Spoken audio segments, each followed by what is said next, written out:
All praises, honor, and glory be to Yahweh, by Hashem, Mashiach, Yahweh Shai.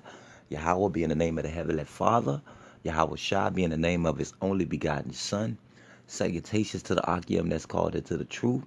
Peace and blessings to the beloved of the house of Israel scattered across the four corners of the earth. This is the intermission of a three-part series, Genesis 6, chapter 1 through 4. I've completed, by the Lord's mercy, part 1 and part 2. And now, like I said, this is an intermission. If you've seen part 2, I went into the word angel, how it is synonymous with a messenger. And without further ado, let's get right on to the topic of conversation. And this is Genesis, the 6th chapter, and the first verse. And it reads, "And it came to pass, when men began to multiply on the face of the earth, and daughters were born unto them, that the sons of the power saw the daughters of men, that they were fair, and they took them wives of all which they chose. And the Lord said, My spirit shall not always strive with man, but that he also is flesh. Yet his days shall be 120 years.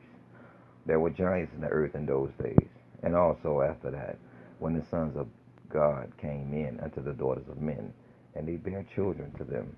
The same became mighty men, which were of old, men of renown." All right. Now there's a precept to this in Second Peter, second chapter, and the fourth verse. And the precept is this: Second Peter 2 and 4. "For if the power spared not the angels that sinned, but cast them down to hell and delivered them into chains of darkness to be reserved unto judgment." Right? And I read the fifth verse just to give it some context. "And spared not the old world, but saved Noah, the eighth person, a preacher of righteousness, bringing in the flood upon the world of the ungodly." For the angels, jumping back up to the fourth verse of Second Peter, the second chapter, "For the power spared not the angels that sinned." When we read it, it's really talking about the sons of God who went in unto the daughters of men. Because it's talking in like chronological. You can see it right there. Then the flood, then the Sodom, then Lot getting out of there. If you read it in context. So let's talk about those sons of God, Israel, before they were called Israel, how that they mingled the holy seed with the daughters of the other nations, in which they was not supposed to do that. But let's get a precept to back Second Peter's up in the second chapter in the fourth verse. Salak, wrong Bible app. This is St. Jude. It's only one chapter, but I said St. Jude 1 and 6.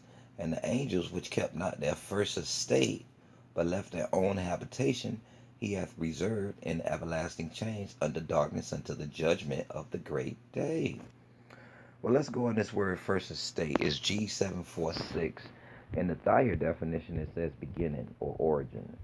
In the Strong's definition, it says a commencement, chief, in various applications of order, time, place, or rank, beginning, corner, at the first estate, magistrate, power, principality, principal, rule.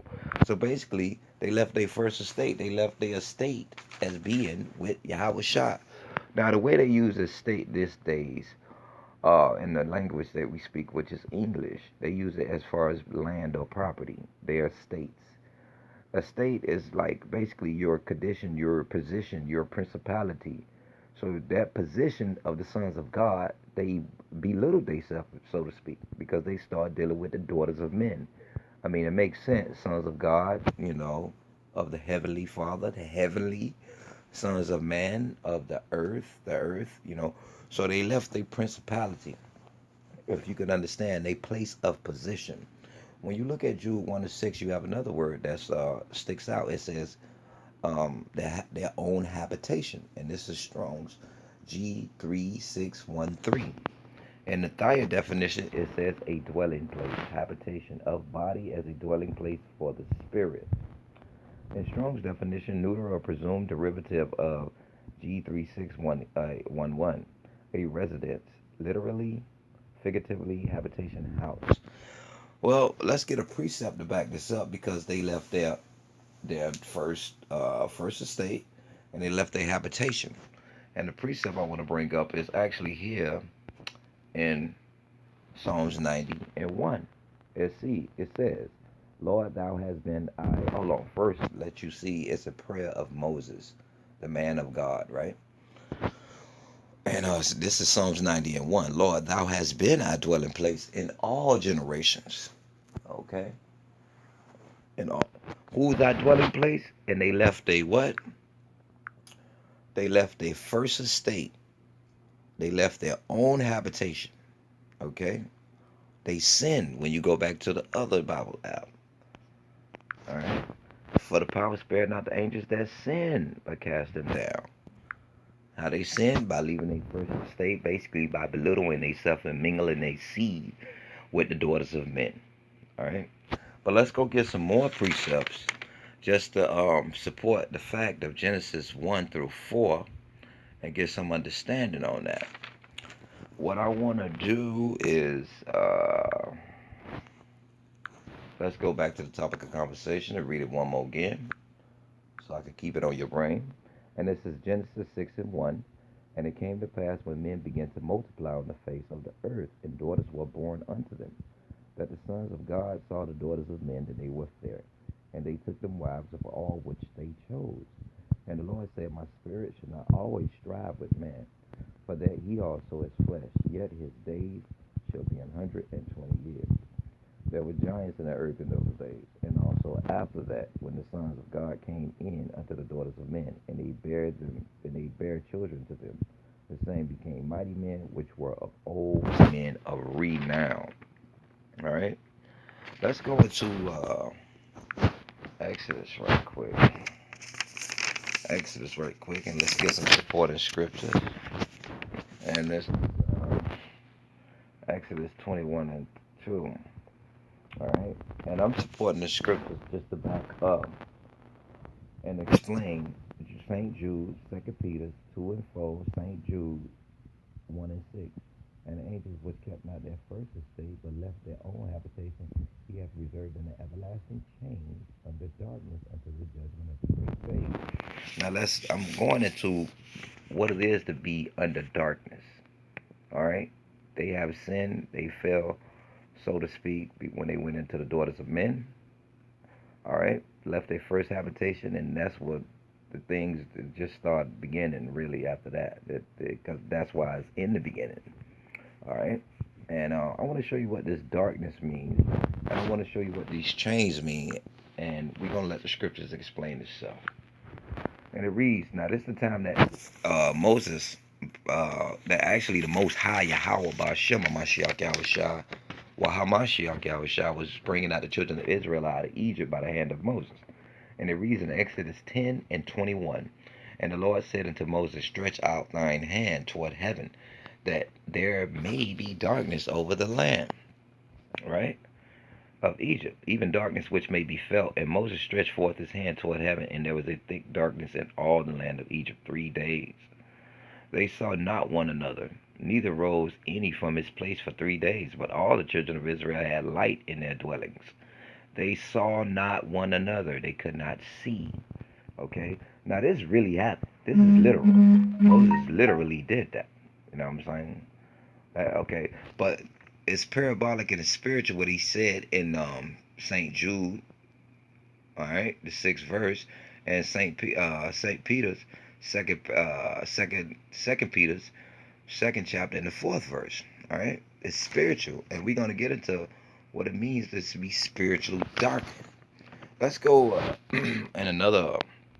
Let's go support the darkness that Moses was bringing all by the power of Yahweh by Hashem. Let's go into that. Now let's get Wisdom of Solomon 17:17, and let's get that account. Now this is talking about that very same night. And this is Wisdom of Solomon 17:17. For whether he were a husbandman or shepherd or a laborer in the field, he was overtaken and endured that necessity which could not be avoided, for they were all bound with one chain of darkness. Let's go back. And it says in St. Jude 6th verse, and the angels which kept not their first estate, but left their own habitation, He hath reserved in everlasting chains under darkness until the judgment of the great day. Okay, chains under darkness. Let's go get the other one and have it up at the ready, just to have it there ready, just in case. Second Peter, Second Peter, so I can have it right here in your face every time when I refer back to it. All right. Second Peter's second chapter, fourth verse. For the power spared not the angels that sinned, but cast them down to hell and delivered them into chains of darkness to be reserved unto judgment. Now let's go back and get this in wisdom of Solomon 17:17. And like I said, this is in reference to, if you read the entire chapter, I'm just getting to the point. This is in reference to the point where the Most High, Yahweh, by Hashem HaMashiach Yahushua, brought the children of Israel out of the land of Egypt by the hand of Moses. Wisdom of Solomon 17:17. For whether he were a husbandman or a shepherd or a laborer in the field, he was overtaken and endured that necessity which could not be avoided. For they were all bound with one chain of darkness. Right? Now let's see what it means to be in a chain of darkness. Let's see what Yahweh has to say about such things. And let's go to St. John 1:5. Right? I didn't highlight this, the fourth verse, but I'm gonna highlight it now. And it reads, "In him was the life." St. John 1:4. "In him was life, Yahushua, and the life was the light of men. And the light shineth in darkness, and the darkness comprehended it not." Well, let's see why. Let's see why the darkness can't comprehend it. Right? Why the darkness can't comprehend it. Let's mosey on over to St. John, the 12th chapter, and let's go get that 35th verse. And this Yahushua in all red. And it reads in St. John 12:35, "Then Yahushua said unto them, Yet a little while is the light with you." We just heard who the light is, right? "Yet a little while is the light with you. Walk while ye have the light, lest darkness come upon you. For he that walketh in darkness knoweth not whither he goeth." Right? You don't know where you go. And the reason that I brought this, and I brought this out as to correlate with Exodus, when Moses brought the spirit of darkness over Egypt, and Wisdom of Solomon, he was explaining, is because it's symbolic. They can't see. Right here, Yahweh is saying, "He that walketh in darkness knoweth not whither he goeth." He don't even know if he doing wrong or right. He don't know who he is. Okay? He don't know who his power is. He called his power God. He don't know his real name. He don't know the name of the Son. He just call him Lord. I mean, there's so many other ways to express what it means to be in darkness. And key thing is you not knowing your power. So that's the darkness. The chain is the Most High put it on you. Let's go ahead and I will get the one in Revelation about he put a chain. You know what I'm saying? When that chain is on you, when the Most High put a chain on you, your ass ain't getting out. Okay? And this is Lamentations 3:1. And let's read Lamentations 3:1. Let's see what Jeremiah has to say, because Lamentations was written by Jeremiah. Lamentations 3:1. "I am the man that have seen affliction by the rod of his wrath. He hath led me and brought me into darkness, but not into light. Surely against me is he turned. He turneth his hand against me all the day. My flesh and my skin hath he made old. He hath broken my bones." Right? "He hath builded against me, and compassed me with gall and travail. He hath set me in dark places, as they that be dead of old. He hath hedged me about, that I cannot get out. He hath made my chain heavy." Okay, so when the Lord put a chain on you, you can't get out. And that darkness is you not knowing. Okay, and there's many scriptures that could be pulled as far as that darkness. They stumble and grope in the noonday. I mean, it's many scriptures, but that darkness is expressing that you have no knowledge of who your power is, so on and so forth, as accredited all those things that's under that. You know not your ethnicity. You were born in a place where they gave you an ethnicity. For the most part, I will speak of myself. I give a testimony of myself. The people that I dwell around, they assume that they are African Americans. But yeah, African American is not in the Bible. If I was to ask them, can you find your place, who you are in the Bible? Because the Lord is not saving African Americans. He is saving the sons of God. He is saving Israel. Okay, 144,000 of them from the house of Israel, not the house of African Americans. So that's a darkness. That's obscurity. You not knowing, gloomy by definition. All right, let's continue on. And there is hope. There is hope. I have hope scriptures, and I always like to bring out the hope scriptures because it is true. It is true. So let's see. Now they was reserved in the chains under darkness, as according to Second Peter, the second chapter, and the fourth verse. For if the power spared not the angels that sinned, but cast them down to hell, and delivered them into chains of darkness to be reserved unto judgment. Well, judgment is close. The reason I say judgment is close is because of Psalm 68 and 6. And it reads, the power setteth the solitary in families, which means solitary means solitary confinement, alone, set apart, holy, separate, in families. Why? Because the two families right here, he's referring to two families on a higher level. The house of Ephraim and the house of Judah, the southern kingdom and the northern kingdom. And on the lower level, on the carnal level, maybe you're a family at home where he separate the one, Yahushua, paraphrasing, he mentioned I will set the son against the father and the father against the son, you know. But to continue on with the topic of conversation, he bringeth out those which are bound with chains, but the rebellious dwell in a dry land. So reserved under chains of darkness until the great and judgment day. Let's go get it so I can keep it in your face. Second Peter 2 and 4. For if the power spared not the angels that sinned, but cast them down to hell and delivered them into chains of darkness to be reserved until judgment. And we just read a lamentation. So Psalm 68 and 6 says, the power setteth the solitary in families. He bringeth out those which are bound with chains. But the rebellious dwell in the dry land. They bound with chains of darkness. They don't know. They can't get out. They don't know. Right? But so there is still more hope. Let's go to Matthew. Because Yahushua came on the scene. You know what I'm saying? We were all bound in chains of darkness. I have the many testimonies. I just figured that's just the way it is. These people on top, we on bottom. I'ma live and die. That's all. I had no hope until Yahushua opened up my eyes and shined this light in my heart. But this is St. Matthew 4 and 16. The people which sat in darkness saw great light. That light was Yahushua. We read in St. John, the first chapter, right? In the fifth verse, in the fourth verse, actually. All right. So this St. Matthew 4 and 16. The people which sat in darkness saw great light. To them which sat in the region and shadow of death, light is sprung up. Set in darkness. We are no longer in darkness. We know that we are the Israelites, okay? We know that we are the holy people of Yahweh Ba'ashem Mashiach Yahweh Shah, and there is no other. He chose Jacob, whose name was changed to Israel because he is a prince of the power of the Most High, Yahweh Supreme, Ba'ashem Mashiach Yahweh Shah. All right? And before I close it out, I have one more scripture supporting the topic of conversation. This is Isaiah 42 and 6 and 7.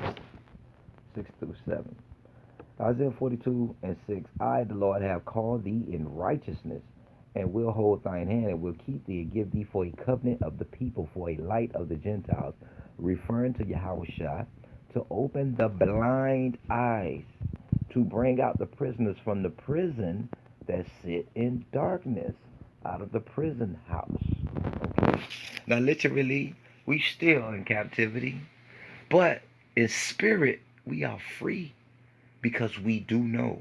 And those chains of darkness have been lifted up off of us. This is still in reference to Genesis, the 6th chapter, the first verse through the fourth verse, where the sons of God fell. And it's backed up accordingly by Second Peter's 2 and 4, which is the precept to the sons of God fallen in Genesis, the 6th chapter. Right here in this intermission, what I just shown is the backup and the precepts according to Second Peter, the second chapter and the fourth verse. Also, Saint Jude, where is it? Saint Jude 1:6. And the angels which kept not their first estate, but left their own habitation, he hath reserved in the everlasting chains. I showed you in Psalms 90:1 that the habitation is Yahweh Ba'ashem Mashiach Yahweh Shah, our dwelling place, dwelling with the Father even from the beginning. Our first estate was our place, our principality. We were the principalities. We were sons of God as we are today. Those who have seen that light shine out of darkness, and the light shineth in your heart, that you may comprehend it. All right? This is an intermission as far as support and showing compassion to the brethren. Hopefully, I'm able to edify and give true understanding of Genesis 1 and 6 and what has transpired there with the sons of God who were later called Israel, and that they are not the celestial beings, but they are men, holy men, the sons of God, the holy men, sons of God. And I say shalom on this one.